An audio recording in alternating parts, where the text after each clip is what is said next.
Alright, greetings to you again.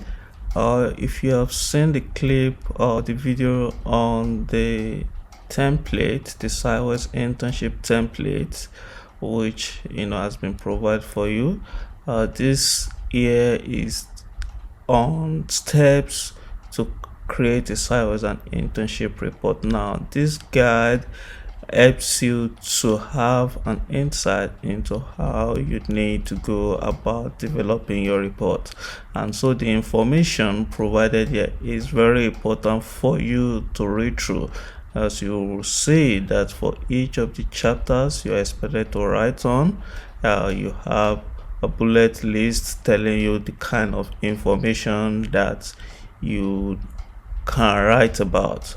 And it's important that you familiarize yourself with this document so that as you're doing your internship or your SIWES, you begin to know the kind of information that you need to start getting ready when you are to start preparing your report. And so read this document. It is very important. It will give you insight into how you need to write and develop your report.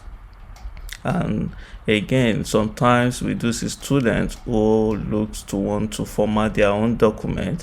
In doing so, these are also information about how your document needs to be formatted, and the format must be very much in alignment with the template provided. But it is highly recommended that you use the template provided you. It takes away a lot of the stress.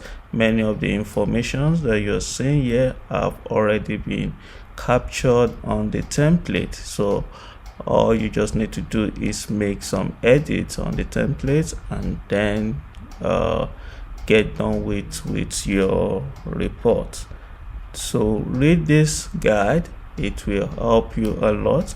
And if you have any questions or confusion, it's very important that you get to talk with your SIWES or internship departmental coordinator. So thank you very much for listening.